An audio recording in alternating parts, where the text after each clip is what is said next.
Hi students, आज फिर आपको कॉम्प्लेक्स नंबर के लेक्चर 5 में स्वागत है।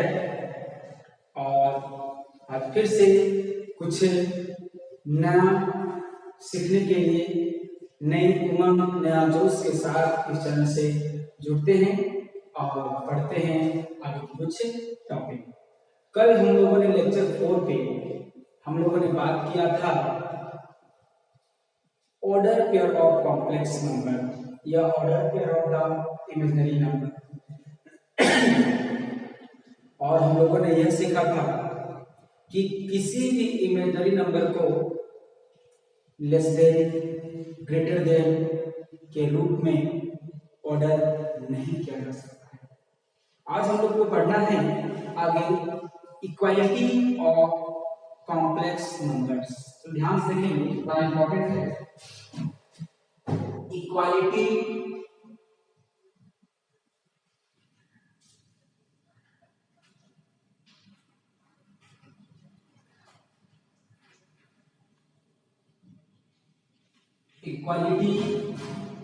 Of complex numbers.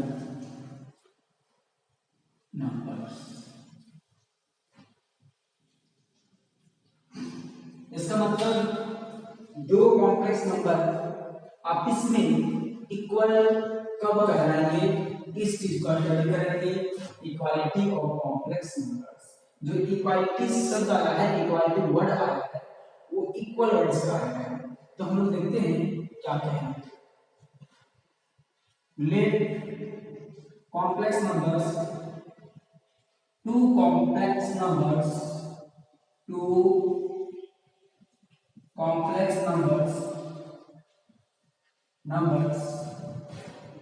z1 equal to a1 plus ib1 and z2 equal to a2 plus ib2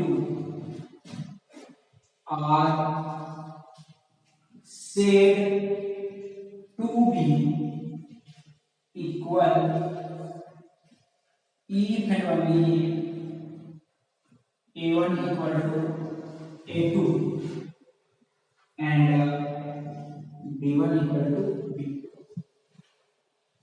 हम लोग कहते हैं कि z1 और z2 दो कॉम्प्लेक्स नंबर है, ये दोनों आपस में इक्वल होंगे यदि पहला कॉम्प्लेक्स नंबर का a1 दूसरे कॉम्प्लेक्स नंबर के a2 के साथ इक्वल होगा, b1 इक्वल होगा b2 के साथ। तो कहने का मतलब हो गया सर z1 क्यों लिए, a1 b1 क्यों लिए, क्योंकि पहला कॉम्प्लेक्स नंबर की बात करते हैं, क्योंकि यहाँ कॉम्प्लेक्स नंबर्स बढ़ रहे हैं। तो z1 होगा तो a1 b1 होगा, z2 होगा तो a2 b2 होगा, z3 होगा तो a3 b3 हम कंसीडर करेंगे। तो कहेंगे that is z1 equal to z2 होगा if and only कि पहला real part of z1 equal to real part of z2 होना चाहिए। हम लोग कॉरेस्पॉन्डिंग कोई भी चीज को हम लोग इक्वल करते हैं तो उसके कॉरेस्पॉन्डिंग टर्म को लेते हैं। यदि आदमी को आदमी से इक्वल करना है तो उसका नाक का कंपेयर नाक से करते हैं, चिक का कंपेयर चिक से करते हैं, हेयर का कंपेयर हेयर से करते हैं। तो दो कॉम्प्लेक्स नंबर को इक्वल करना है तो रियल को रियल से कंपेयर करेंगे, इमेजिनरी को इमेजिनरी से कंपेयर करेंगे। तो z1 और z2 मतलब पहला रियल पार्ट ऑफ z1 कौन है, a1 है, equal to real part of z2 मतलब a2 बराबर होना चाहिए पहला। एंड दूसरा जो है जरा गौर करेंगे imaginary part of z1 equal to imaginary part of complex number z2। That is हम लोग कहेंगे बाहर कि यहाँ पर b1 क्या है, imaginary part of complex number z1, यहाँ b2 क्या है, imaginary part of complex number z2। ठीक है। अब इसका प्रयोग हम लोग कहाँ करते हैं, स्टोरी का हम लोग कहाँ करते हैं, जिसको हम लोग अंडरस्टूड करेंगे, ध्यान से देखेंगे, क्वेश्चन लिखते हैं। ठीक है, कहेंगे क्वेश्चन है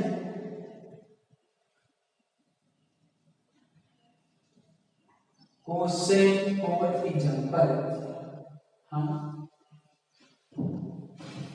find value x and y if given complex numbers 3 plus x plus y I and x minus y plus I are equal। क्या कहता है, जरा गौर करिए, सोचिए ध्यान से। Find value of x and y, x and y का value find करना है if given complex numbers 3 plus x plus y I and x minus y plus I are equal। हाँ, तो सॉल्यूशन देखेंगे, यहां से यहां तक एक कॉम्प्लेक्स नंबर है और यहां से यहां तक दूसरा कॉम्प्लेक्स नंबर है। हम लोग क्या करेंगे, लेट वन लेते हैं, लेट z1 पहला कॉम्प्लेक्स नंबर को z1 मानते हैं, 3 plus x plus y और ये दोनों के साथ I मल्टीप्लाई है। हाँ, एंड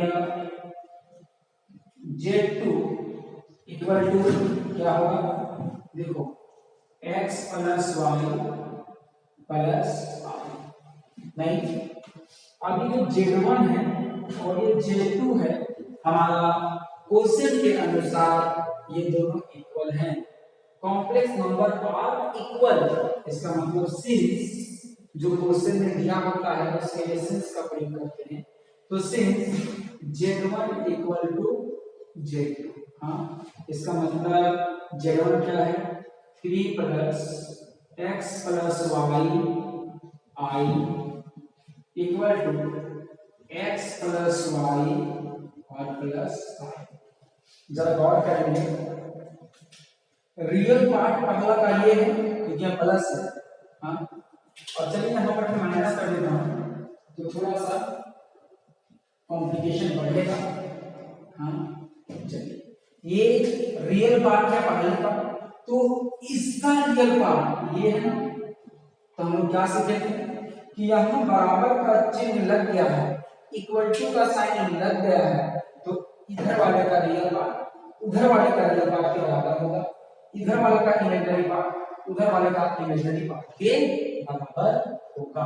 तो जरा ध्यान देंगे, थोड़ा सा और हम चेंज कर देते हैं क्वेश्चन।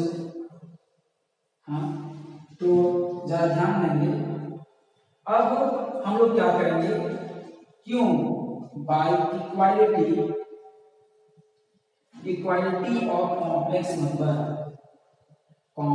नंबर्स, ये बात हम लोगों ने लिखा by equality of complex number. इसका मतलब हम लोगों ने क्या कहा है स्टोरी पे, पहले कॉम्प्लेक्स नंबर का रियल पार्ट दूसरे कॉम्प्लेक्स नंबर के रियल पार्ट के इक्वल होगा, पहले कॉम्प्लेक्स नंबर का इमेजिनरी पार्ट दूसरे कॉम्प्लेक्स नंबर के इमेजिनरी पार्ट के इक्वल होगा। तो हम लोग क्या मिलेगा, देयरफॉर हम लोग क्या मिलेगा, 3 equal to x plus y, और इसी को लिख सकते हैं x plus y equal to 3, equation number 1। हाँ, एंड देखिए x minus y equal to, देखिए i का कोएफिशिएंट क्या है, x माइनस y, i का टर्म क्या है मल्टीप्लाई में x माइनस i y, और इधर i का टर्म में क्या है माइनस है, इसका मतलब -1। अब इक्वेशन, अब यहाँ पर देखेंगे एक इक्वेशन यहाँ मिला है और एक इक्वेशन यहाँ मिला है, हम लोग को वैल्यू क्या निकालना है, x और y का। तो हम लोग कितने वेरिएबल का मान निकालना है, 2 वेरिएबल का, x और y। तो हम लोगों ने fundamental theory of arithmetic 10th class में पढ़ा था, अंकगणित का आधारभूत करने हम लोगों ने पढ़ा था कि जितने हमारे वेरिएबल्स का मान निकालने होते हैं सामान्यतः उतने ही इक्वेशन चाहिए। तो देखिए x और y का वैल्यू मुझे चाहिए, दो वेरिएबल है, दो इक्वेशन है 1 और 2, इसका मतलब है we are able to find the value of x and y by using equation 1 and 2। हम लोग निकाल सकते हैं x और y का वैल्यू इक्वेशन 1 और 2 का प्रयोग करके। आपने 10th क्लास में निकाला था प्रतिस्थापन विधि, विलोपन विधि, वज्रघूर्ण विधि, ग्राफी विधि, elimination, substitution, multiplication, graphical method. तो उनमें से आप किसी एक को चूज कीजिए और x और y का वैल्यू निकालिए। चलिए हम लोग क्या करेंगे, सॉल्विंग इक्वेशन 1 एंड 2। तो हमें क्या प्राप्त होगा, देखिए x plus y equal to 3 और x minus y equal to -3, ये दोनों क्या हो गया, कट गया। तो x 2x इक्वल टू 3 में 1 गया तो 2, तो मेरा क्या मिल गया, देखेंगे फाइनली क्या मिला, 2x इक्वल टू 2, तो x इक्वल टू इधर मल्टीप्लाई हो जाएगा, डिवाइड होगा 2 बाय 2, तो x इक्वल टू क्या मिलेगा, 1 मिलेगा। चलिए मुझे x और y का वैल्यू निकालने के लिए कहा था, हम लोगों ने x निकाल लिया है। अब क्या करेंगे, x का वैल्यू निकालने के बाद आप कौन इक्वेशन को सॉल्व किए हैं उन्हीं में से किसी में से हम लोग पुट कर देंगे, y का वैल्यू मिल जाएगा। तो now putting the value of x in equation 1 नहीं रखा, 1 क्या है, x plus y equal to 3। तो बताइए x का value 1 plus y equal to 3 है, उधर जाएगा तो y equal to 3 minus 1 होगा, तो y equal to 2 होगा। तो फाइनली हम कह सकते हैं therefore x equal to 1 होगा और y equal to 2 होगा, ये हमारा आंसर होगा। इसका मतलब हो गया कि ये दोनों कॉम्प्लेक्स नंबर तभी इक्वल होंगे जब x का वैल्यू 1 पुट किया जाएगा और y का वैल्यू 2 पुट किया जाएगा। तो आई होप दैट कि आपको समझ में आ गया होगा कि equality of the complex number का प्रयोग हम लोग कहां करते हैं और कैसे करते हैं। ऐसे स्थान पे करते हैं जहां पर कोई वेरिएबल्स का वैल्यू निकालना हो और जब कॉम्प्लेक्स नंबर इक्वल दिए गए हों। तो is it clear?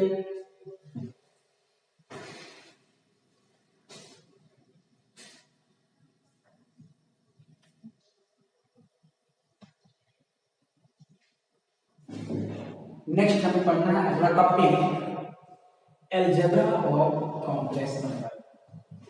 Algebra of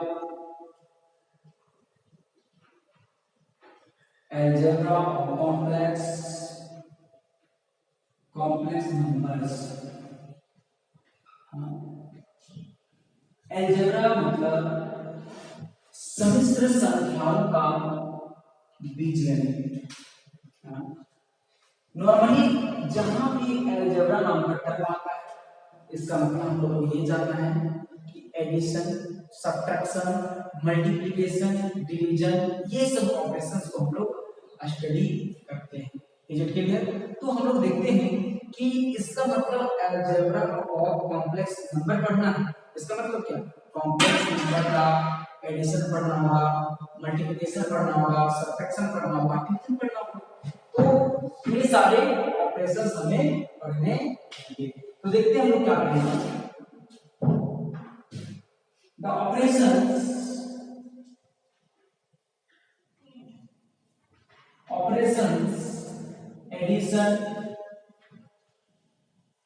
addition comma subtraction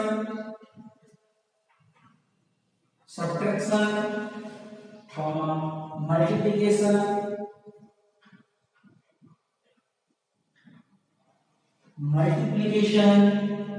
and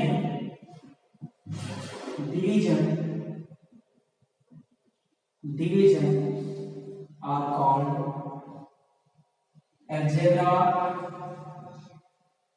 algebra of complex numbers. ठीक है, इसका मतलब अलजेब्रा करने का मतलब हो गया, अलजेब्रा ऑफ कॉम्प्लेक्स नंबर का मतलब हो गया वैसा टॉपिक जहां पे हम लोग कॉम्प्लेक्स नंबर्स को जोड़ना, घटाना, गुना करना, भाग करना, ये सारे ऑपरेशंस पढ़ते हैं, ये सारी क्रियाएं पढ़ते हैं, ये सारी क्रियाएं जानते हैं, उसको हम कहते हैं algebra of complex numbers. Numbers जानने का मतलब एक कॉम्प्लेक्स नंबर को जोड़ा नहीं जा सकता है, आपको एक से ज्यादा कॉम्प्लेक्स नंबर चाहिए, more than one complex number चाहिए ये सारे ऑपरेशंस लाने के लिए, चाहे एडिशन हो, सब्ट्रैक्शन हो, मल्टीप्लिकेशन हो, डिवीजन हो। ठीक है, तो हम लोग एक एक करके हम पढ़ेंगे। पहला पढ़ेंगे एडिशन ऑफ कॉम्प्लेक्स नंबर, अगला पढ़ेंगे सब्ट्रैक्शन, मल्टीप्लिकेशन, लास्ट पढ़ेंगे डिवीजन। तो चलिए हम लोग पहला टॉपिक पढ़ते हैं एडिशन।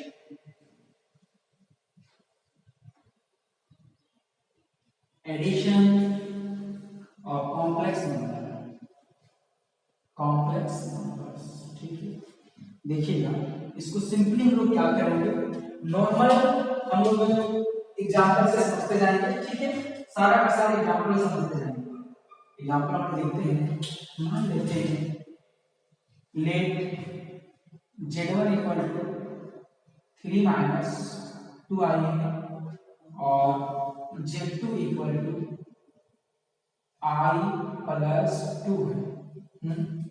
i प्लस 2 है, तो जरा गौर करेंगे, ये जो Z2 कॉम्प्लेक्स नंबर है ये स्टैंडर्ड फॉर्म नहीं है, तो इसको हम कैसे भी लिख सकते हैं, ऐसे भी लिख सकते हैं -2 प्लस i।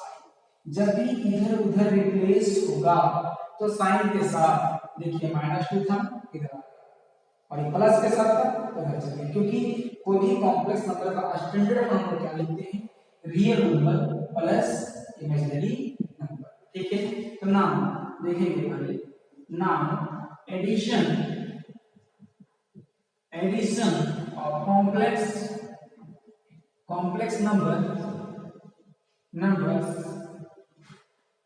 नंबर्स इज, देखिए एडिशन वाला है, तो एडिशन करने का मतलब ये दोनों कॉम्प्लेक्स को ऐड कर दिया, that is z1 plus z2 किया जाएगा। हाँ, तो z1 मेरा क्या है 3 माइनस 2i और z2 मेरा क्या है प्लस है, z2 क्या है -2 प्लस i है।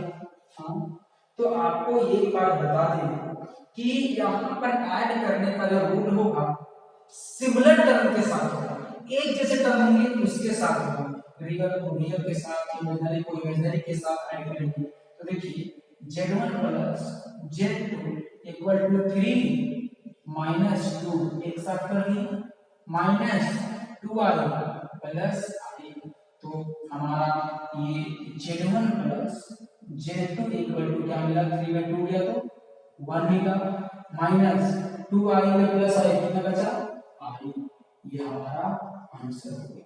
इसका मतलब जोड़ना कैसे होता है, रियल को रियल के साथ, इमेजिनरी को इमेजिनरी के साथ। हमने यहाँ पर एग्जांपल 2 लिया था, 3 होता तो तीनों को भी 3 कॉम्प्लेक्स नंबर होता तो तीनों को भी हम लोग साथ साथ जोड़ते, रियल रियल रियल साथ, इमेजिनरी इमेजिनरी इमेजिनरी के साथ। Is it clear? जोड़ना आसान है, सिंपली जो अलजेब्रा चलता है, जैसा जोड़ने का हम लोग x के साथ जोड़ते हैं, y को y के साथ जोड़ते हैं, ऐसे ही यहाँ नंबर को नंबर के साथ जोड़ा गया, नंबर को नंबर के साथ जोड़ा गया और नंबर को नंबर के साथ जोड़ा गया और i को i के साथ जोड़ा गया। आई भी क्या, इज इट क्लियर? अब देखते हैं, जैसे हम लोगों ने एडिशन सीखा वैसे हम लोग सब्ट्रैक्शन सीखते हैं।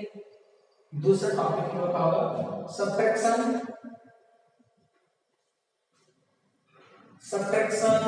ऑफ कॉम्प्लेक्स नंबर्स, है ना, हम लोग इसको सब्ट्रैक्ट करना सीखेंगे, घटाना सीखेंगे। चलिए इसी को हम लोग एग्जांपल ले लेते हैं, let z1 equal to 3 minus 2i and z2 equal to -2 plus i हमें दिया। ठीक है, नाउ हमें करना क्या है, सब्ट्रैक्ट करना है, सब्ट्रैक्शन और कॉम्प्लेक्स नंबर्स देखिए क्या होगा इसका मतलब ऐड करना है। हम लोग को क्या करना है, सब्ट्रैक्ट करना है। तो z1 माइनस z2, तो z1 माइनस z2 क्या आ गया है, हम लोग को subtraction normally z1 minus z2 के लिए है क्योंकि जो पहला है उसको सब्ट्रैक्शन लोग सब्ट्रैक्ट कर देंगे, ऐसा जरूरी नहीं है z2 माइनस z2 भी हो सकता है।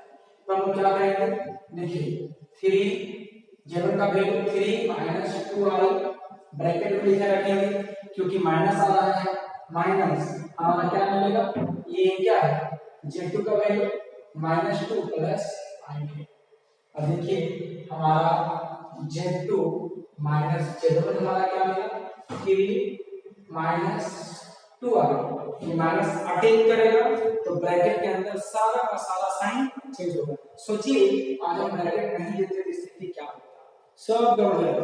तो एक बात को याद रखिएगा, जब कभी भी बाहर माइनस साइन होगा तो बचाने के लिए उसको ब्रैकेट अवश्य लिखेंगे। तो माइनस माइनस क्या हो जाएगा प्लस 2 और माइनस i होगा। अब देखेंगे बाद हमें क्या मिलेगा, ये z2 minus z1 equal to एक partner to partner real to real hundred to hundred, ये 3 और ये 2 दोनों ऐड होगा तो क्या हो जाएगा 5। हाँ अब फिर देखिए माइनस 2i माइनस 3i, ये हमारा हो गया इस प्रकार से आंसर हो गया। इसका मतलब हो गया हम लोग को कि यदि हम लोग दो कॉम्प्लेक्स नंबर को ऐड करते हैं तो रिजल्ट में हम लोग को कॉम्प्लेक्स नंबर ही मिलता है। यदि दो कॉम्प्लेक्स नंबर को हम लोग सब्ट्रैक्ट करते हैं तो रिजल्ट में हमें कॉम्प्लेक्स नंबर ही मिलेगा। ये जो क्लियर, मतलब अलजेब्रा जो होता है कॉम्प्लेक्स नंबर को एग्जिस्ट करता है, क्लोजर लॉ वाले हम लोग पढ़ेंगे। तो आपको एडिशन सब्ट्रैक्शन समझ में आ गया होगा। तो नेक्स्ट हम लोग पढ़ते हैं मल्टीप्लिकेशन। तो अगला टॉपिक होगा नाउ मल्टीप्लिकेशन, तीसरा टॉपिक है multiplication. Multiplication of complex numbers, ठीक है। तो हम लोग फिर से वही दो एग्जांपल को लेके चलते हैं, ठीक है।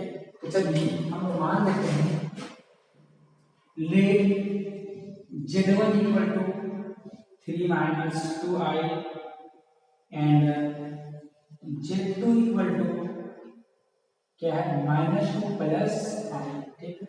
आप इसका स्क्रीनशॉट ले सकते हैं, इसको हम इरेज करेंगे।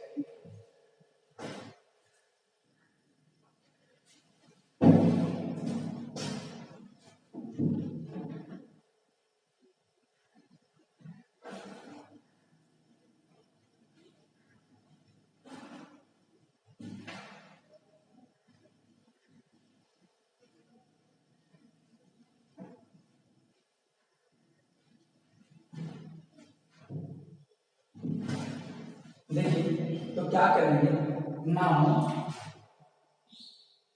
मल्टीप्लिकेशन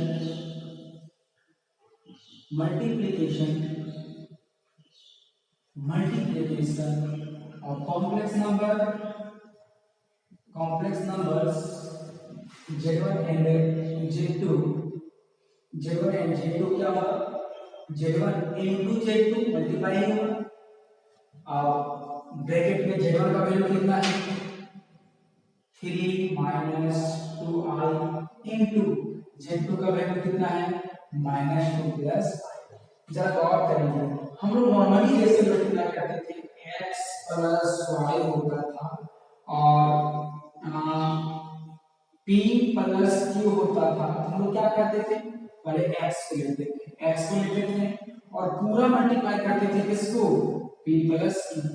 हम एक का काम खत्म हो गया और y को लेंगे लेकिन साइन के साथ, क्या प्लस y फिर किसको p प्लस q, मतलब पहला जो ब्रैकेट होता है उसका एक टर्म को पूरा ब्रैकेट के साथ प्लस तो प्लस माइनस तो माइनस, फिर दूसरा टर्म और दूसरे ब्रैकेट के साथ पूरा मल्टीप्लाई करते हैं। तो यहाँ भी हम लोग नया चीज सीख रहे हैं, हम लोग केवल मल्टीप्लाई करना सीख रहे हैं। देखिए हम लोग को क्या मिलेगा, इस 3 से पूरा मल्टीप्लाई होगा, ब्रैकेट खोलिए, इस 3 से मल्टीप्लाई कीजिए, 3 से माइनस 2 प्लस i को हमने मल्टीप्लाई किया। एक बार इस 3 को पूरा ब्रैकेट के साथ, फिर ये माइनस 2i को किसके साथ, फिर ब्रैकेट के साथ मल्टीप्लाई किया। तो फिर कितना होगा -2i और -2 प्लस i। ठीक, अब देखते हैं मल्टीप्लाई करेंगे 3 into -2 plus 3 into i minus minus plus 2i into 2 minus 2i into i। ठीक, अब सॉल्व करें 3 2 जा -6 प्लस सब्ट्रैक्शन पढ़ा, मल्टीप्लिकेशन पढ़ा, हम लोग डिवीजन करते हैं, है ना। नेक्स्ट टॉपिक पे चलता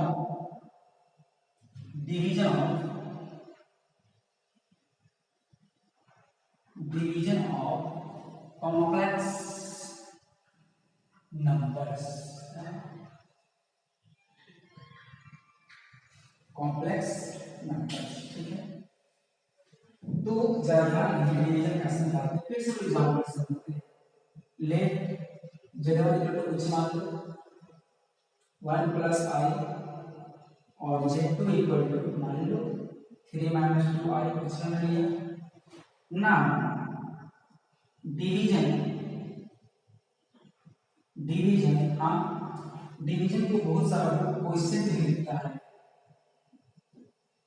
क्वेश्चन है ना। और कॉम्प्लेक्स नंबर्स देखिए क्या होगा। ठीक है, हम लोग z1 बाई z2 निकाल रहे हैं। हम नॉर्मली हमने कहीं यहाँ कहा नहीं कि z1 को z2 से डिवाइड किया या z2 को z1 से डिवाइड किया, हम लोग नॉर्मली यहाँ पे निकाल रहे हैं जहाँ पर समझने के लिए एक्चुअली डिवाइड कैसे होता है। तो जरा गौर करेंगे, हमारा क्या मिलेगा z1 बाई z2। z1 का वैल्यू क्या है 1 प्लस i और z2 का वैल्यू कितना है 3 माइनस 2i। हाँ, याद रखेंगे जब आपको डिवीजन करना होगा और नीचे में भी कॉम्प्लेक्स नंबर है, नीचे कॉम्प्लेक्स नंबर है, ऊपर भी कॉम्प्लेक्स नंबर है। हम आपको पिछले क्लास में बताए थे कि नीचे कभी i रहना पसंद नहीं करता है। तो जब i रहना पसंद नहीं करेगा तो कॉम्प्लेक्स नंबर कैसे रहना पसंद करेगा। तो डिनोमिनेटर हर कॉम्प्लेक्स नंबर को हटाने के लिए हम लोग इसको रेशनलाइज करते हैं, परिमेयकरण करते हैं, जिसको हिंदी भाषा में परिमेयकरण कहते हैं, रेशनलाइजिंग। ठीक है, तो अब क्या करेंगे एक नया चीज, बस डिवीजन में एक नया चीज होगा बाय रेशनलाइजिंग, रेशनलाइजेशन है ना, जिसको हम कहते हैं परिमेयकरण, है ना। परिमेयकरण करेंगे तो परिमेयकरण करने का रूल हम लोग सब जानते हैं। ये जानते हैं कि जो डिनोमिनेटर होता है, हम रेशनलाइजिंग ऑफ डिनोमिनेटर का कर रहे हैं, हर का कर रहे हैं, तो जिसका हम लोग रेशनलाइज करेंगे उसका साइन ऑफ द कनेक्शन जो है उसको लोग चेंज कर देंगे। तो साइन ऑफ कनेक्शन क्या है, बीच माइनस है, अभी इसको लिखते हैं -2i है, तो ये जो साइन है माइनस दिख रहा है, इसको चेंज करेंगे और ऊपर नीचे उसी से मल्टीप्लाई करेंगे। 3 प्लस 2i मिला और नीचे क्या मिल गया 3 माइनस 2i मिला। ठीक, अब आगे हम लोग नॉर्मली चलेंगे तो मेरा क्या मिलेगा, देखिए ऊपर z1 बाई z2 हम लोग को निकला है, तो 1 प्लस i ऊपर मल्टीप्लाई होगा, नीचे मल्टीप्लाई कैसे मल्टीप्लाई 2 बाई 3 तो 6 बाई 4, तो कैसे मल्टीप्लाई होगा, ऊपर नीचे मल्टीप्लाई होता है। तो यहाँ पर भी ऊपर मल्टीप्लाई होगा, नीचे मल्टीप्लाई होगा, और मल्टीप्लाई कर रहे हैं टर्म बहुत सारा होगा, इसलिए उसको ब्रैकेट करेंगे। तो 3 प्लस 2i हम लेते हैं बाई क्या मिला 3 माइनस 2i और 3 प्लस 2i था। अब ऊपर अभी हम लोग को मल्टीप्लाई हम लोगों ने सीखा है, यहाँ पे तो मल्टीप्लाई करेंगे, तो मल्टीप्लाई करने के बाद क्या मिलेगा z1 by z2 equal to 1 को इससे 3 प्लस 2i से प्लस i को किससे 3 प्लस 2i को। आप यहाँ फॉर्मूला लगा सकते हैं a माइनस बी और a प्लस बी का फॉर्मूला लगा सकते हैं, या तो नॉर्मली हम लोग अप्लाई भी कर सकते हैं। तो बताइए यहाँ क्या है a माइनस बी है और यहाँ क्या है a प्लस बी, तो a माइनस बी है और a प्लस फॉर्मूला क्या होता है a square minus b square, लेकिन a के प्लेस में क्या है 3, तो क्या हो जाएगा 3 का स्क्वायर हो जाएगा माइनस b के प्लस में क्या है 2i का होल स्क्वायर होगा। आप नॉर्मल मल्टीप्लाई करोगे, साधारण तरीके से मल्टीप्लाई करोगे तब भी यही चीज आएगा। ठीक है, इसका मतलब इसमें यदि कहें 2 प्लस 3i का होल स्क्वायर है तो इसको हम लोग a प्लस b का होल स्क्वायर भी बोल सकते हैं। इसका मतलब इसमें अलजेब्रा जो है, जो जोड़ घटाव गुणा भागा मल्टीप्लिकेशन एडिशन सब्ट्रैक्शन का जो रूल हम लोग सीखेंगे पहले से, वो सारे रूल इसमें अप्लाई होते हैं कॉम्प्लेक्स नंबर पे। ठीक है, तो चलिए हम लोग आगे मल्टीप्लाई करते हैं। तो z1 बाई z2 हमारा मिलेगा 1 into 3 plus 1 into 2i, हाँ plus 3 into i plus 2i into i by a square 3 3 जा 9 minus 2 2 जा, यहाँ पर अलग अलग 2 का स्क्वायर होगा क्या हो जाएगा 4 और i का स्क्वायर होगा क्या होगा i का स्क्वायर। ठीक है, अब देखेंगे हमारा z1 बाई z2, हाँ 3 1 जा 3 प्लस 2i जा 2i plus 3i plus 2i square है ना, अब बाई 9 माइनस 4i स्क्वायर। और आपको हम लोग बार बार कहते हैं कि जहां i स्क्वायर है वहां i स्क्वायर का वैल्यू हम क्या रखेंगे माइनस रखेंगे। तो मेरा क्या मिल जाएगा z1 by z2 equal to 3 plus 2i 3i 5i plus 2 minus 1 by क्या मिलेगा 9 माइनस 4 माइनस। तो मेरा क्या मिलेगा z1 by z2 equal to 3 में 2 चला गया तो क्या मिलेगा 1 प्लस 5i बाई 9 माइनस 4 13 होगा। तो इसको हम लिख सकते हैं 1 बाई 13 प्लस 5 बाई 13i। अलग अलग इसलिए करना पड़ा क्योंकि यहाँ पर रियल और इमेजिनरी पता नहीं चल रहा था, यहाँ पता चल रहा है कि रियल है और ये इमेजिनरी है। तो कह भी सकते हैं कि real part of z1 by z2 का कितना मिला 1 by 13 and imaginary part of z1 by z2 कितना मिला 5 बाई 13। इस प्रकार से हम लोग मल्टीप्लाई डिवाइड कर सकते हैं। हमने आपको हर एक जगह दो कॉम्प्लेक्स नंबर लेके बताया है, आपका 3 4 5 भी हो सकता है। ठीक है, तो आज का लेक्चर यहीं तक होगा और आई होप दैट कि आपको अलजेब्रा और कॉम्प्लेक्स नंबर समझ में आ गया होगा। धन्यवाद।